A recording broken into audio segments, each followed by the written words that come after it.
A paz do Senhor Jesus, irmãos, louvado seja nosso Senhor que vive e reina eternamente. Sempre grato a Deus, irmãos, pois Deus é amor, irmão. E o amor dele se manifesta, né? Em nossas vidas a todos os momentos. E não é só na minha vida, viu, irmãos? É na vida de todos. Basta a gente ter o olhar sensíveis ao agir de Deus. E ter a humildade de reconhecer Deus em todos os seus caminhos. Tem que reconhecer que é Deus que age em nós, irmãos. Que tudo é para Deus, tudo é para a honra e para a glória de Deus. Eu tenho essa percepção, irmãos, porque se não fosse por Deus eu não estava aqui não. Deus, pela tua imensa misericórdia que Ele tem comigo, até hoje Ele tem comigo todos os dias, pois a Bíblia já fala, né? Deitei e me levantei porque o Senhor me sustentou. Então por isso eu tenho que agradecer a Dele, e eu não me canso de agradecer. Pode até ser repetitivo para o homem, mas para Deus eu creio que não. Que Deus está vendo, que eu reconheço Ele, eu reconheço, eu tenho gratidão por Ele e não vou parar de agradecer. Eu estava lendo aqui, né, irmãos, pois o clima que está no nosso país hoje em dia, né, e eu pensei assim, eu veio a palavra, veio na minha mente, vaidade. Aí eu comecei a ler aqui, aí eu li, né, em Eclesiastes, né, que fala de vaidade, né, e está aqui, ó, atentai para todas as obras que se fazem debaixo do sol, e eis que tudo era vaidade e desejo vão. O sábio começa com a declaração de que tudo é vaidade sob a perspectiva da vida sem Deus. A existência humana é completamente sem sentido, diz Salomão.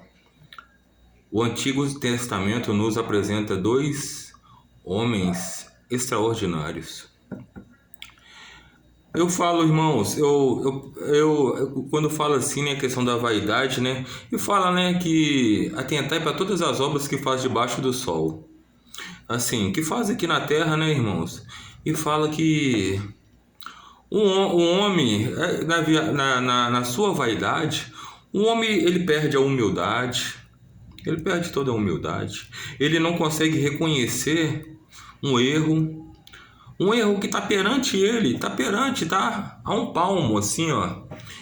Ele não tem a humildade de reconhecer e assumir, não, eu estou errado, eu errei, mas vou me consertar com Deus. E porque o homem, na sua vaidade, ele já não quer mais fazer a vontade de Deus, ele quer fazer a vontade dele. Ele tem uma percepção, ele tem uma visão completamente errada das coisas, e ele acha que a vontade dele que tem que prevalecer, e não mais a vontade de Deus, pois ele se acha acima de qualquer coisa, acima de tudo e de todos.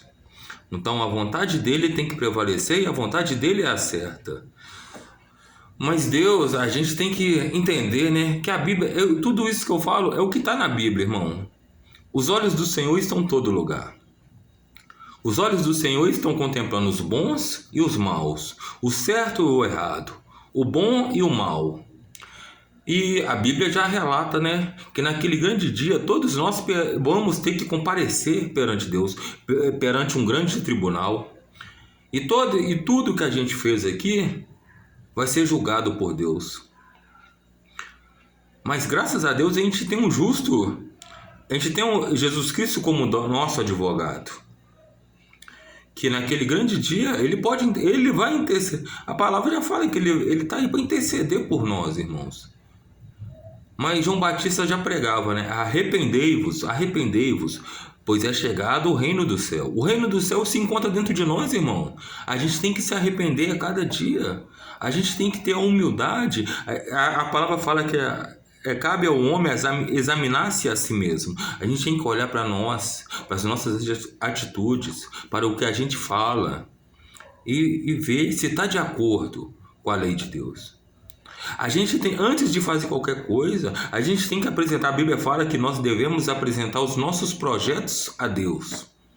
Eu imagino um exemplo básico que teve muitos evangélicos envolvidos. Naquele dia que teve aquele evento lá em Brasília, será que eles oraram a Deus? Será que Deus que mandou eles fazer que tudo aquilo ali em Brasília? Será que reuniram e falaram assim, vamos orar a Deus, vamos todo mundo ajoelhar, vamos orar a Deus e para Deus confirmar, apresentou a Deus os projetos para Deus confirmar, porque a gente tem que, a Bíblia fala que a gente tem que apresentar a Deus os nossos projetos para Deus confirmar. Se tivesse feito isso, e se fosse mesmo da vontade de Deus, eu creio que o desfecho não teria sido do jeito que foi, né? Gente presa, gente que...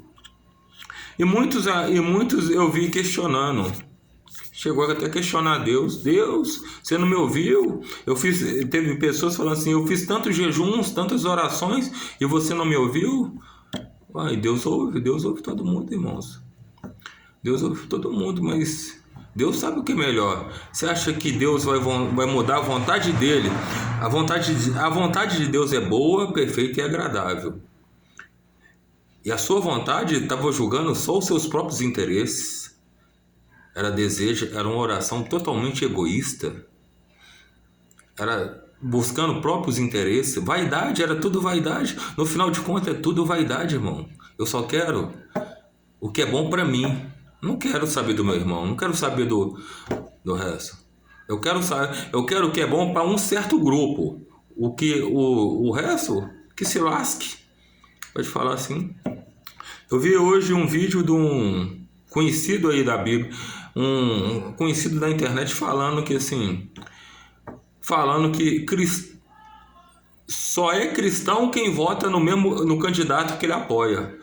Quem não vota no candidato que ele não apoia, no candidato contrário, é do diabo.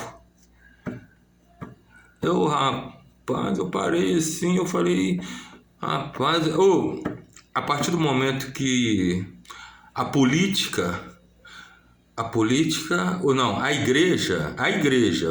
igreja trouxe a política para dentro da igreja. Já viu? Já pararam para notar o tanto de discórdia, o tanto de heresia que está sendo pregada? O tanto de coisas que os próprios líderes evangélicos, erros, pecados que estão cometendo, está perante eles, e pior que eles estão pecando e está levando os fiéis da igreja a cometerem pecados. Mas é aí que eu falo, irmão, Deus está vendo tudo. Tudo vai ser cobrado. Nada vai passar impune. E pior que o que me preocupa, né? Eu fico pensando assim, né? Eles são conhecedores da Bíblia, eles sabem de tudo, e mesmo assim, por vaidade, eles não dão um braço a torcer. Eles estão errados e vão continuar no erro, vão continuar batendo na mesma tecla. E não tá nem aí para Deus, irmão. Parece que não tá nem aí para Deus. Parece que o temor a Deus acabou. Isso me preocupa, sinceramente. Eu quero subir, irmão. O que eu mais desejo, o meu alvo principal é a salvação. A palavra... Hoje eu vi a mulher fazendo um apelo. Meu marido tá preso, meu marido é pastor. E foi preso lá, porque era pastor, era para estar lá na igreja pregando a